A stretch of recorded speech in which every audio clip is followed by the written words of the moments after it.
Kaznena prijava koju je protiv portala Kroll.hr podnijela inicijativa U ime obitelji zbog izbrisanog komentara pod tekstom odbačena je. Podsjetimo, U ime obitelji je u listopadu 2013. godine podnijela kaznenu prijavu protiv, kako su naveli, aktivističkog portala Kroll.hr za poticanje na nasilje i mržnju protiv njihovih podupiratelja.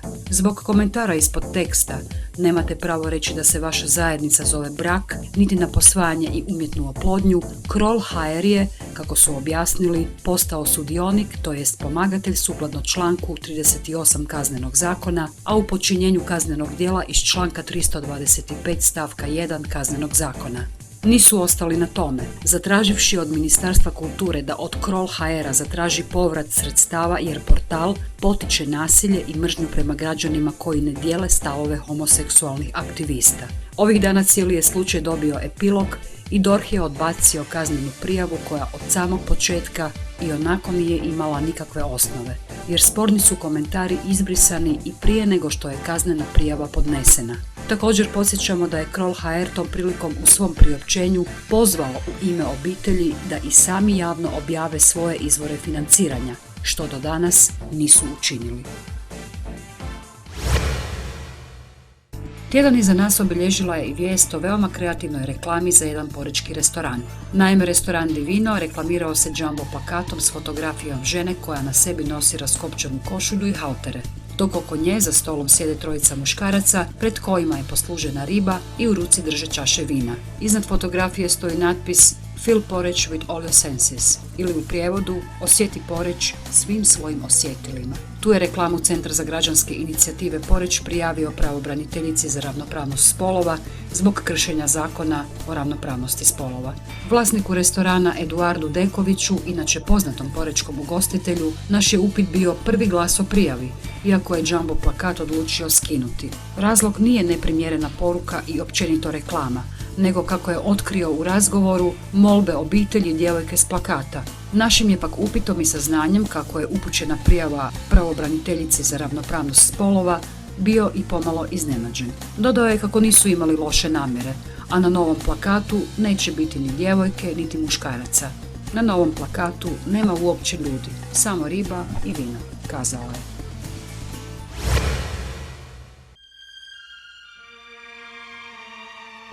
Studenog obilježen je 16. Međunarodni dan sjećanja na transrodne žrtve nasilja. Ovogodišnja statistika bilježi 226 žrtava transfobije, a neki među njima ubijeni su na doista jeziv način. Bili su kamenovani do smrti, živi spaljeni, a jedna je žrtva nađena iskopanih očiju. Njih 11 imalo je 18 ili manje godina, a najmlađoj je žrtvi bilo samo 8.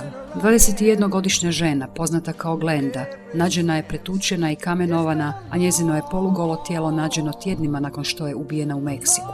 Suman Singh, 20-godišnju Indijku, 4 su osobe živu zapalile, te je u bolnici preminula od ozljeda. Za nepoznatu trans ženu koja je pronađena mrtva u Brazilu, lokalne su novine pisale kako je pronađena bez očiju. Aleksa, dječaka iz Rio de Janeira, starog samo 8 godina, otac je na smrt pretukao nakon što mu je rekao da se osjeća kao djevojčica. Brazil sa 113 i Meksiko sa 31 evidentiranim ubojstvom ponovno bilježe najveći broj ubojstava transrodnih osoba, sudeći prema novom izvješću organizacije Transgender Europe. 10 trans osoba je ubijeno u SAD-u, 2 u Kanadi, dok je jedno ubojstvo zabilježeno u Velikoj Britaniji. Možemo puno naučiti iz ovih izvješća, jer dan sjećanja na transrodne žrtve nasilja postoji i kako bismo odali počast svima koji su izgubili svoj život zbog tuđeg neznanja, rekao je Alek Reher, potpredsjednik Transgender Europe.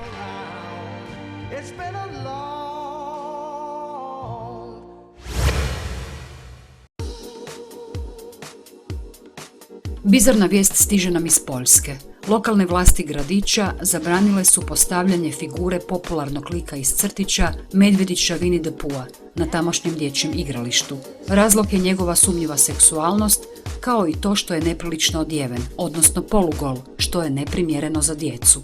Vijećnici su se nadalje upustili u pravu raspravu o seksualnosti Medvjedića Winnie the Pooha, pa je jedan od njih rekao: on ne nosi ni hlače jer je bespolan, to je hermafrodit.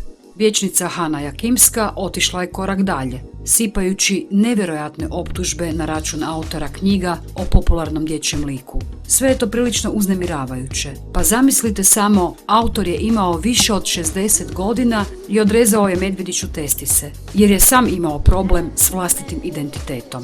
Vijećnici tek trebaju donijeti službenu odluku o tome koji će popularni lik biti središnja figura tamošnjeg dječjeg igrališta, ali su sigurni kako to neće biti Winnie the Pooh.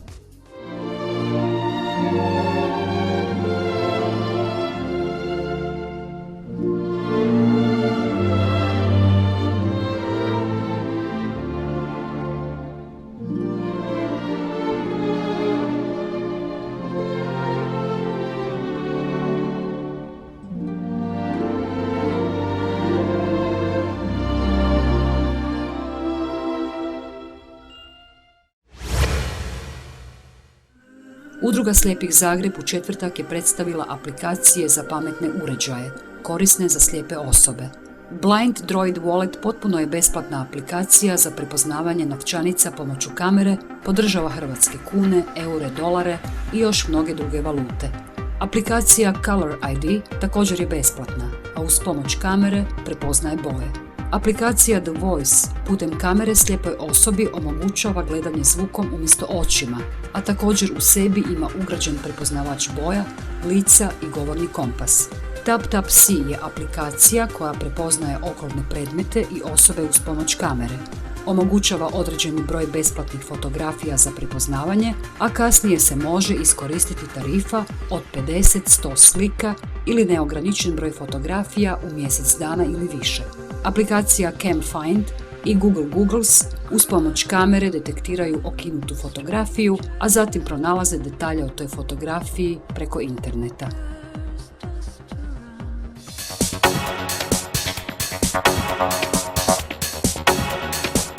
Audiovizualni pregled tjednih vijesti Zrcalo tjedna prilagođen je slijepim i slabovidnim osobama, a ostvaruje se uz financijsku potporu Fonda za poticanje pluralizma i raznovrsnosti elektroničkih medija.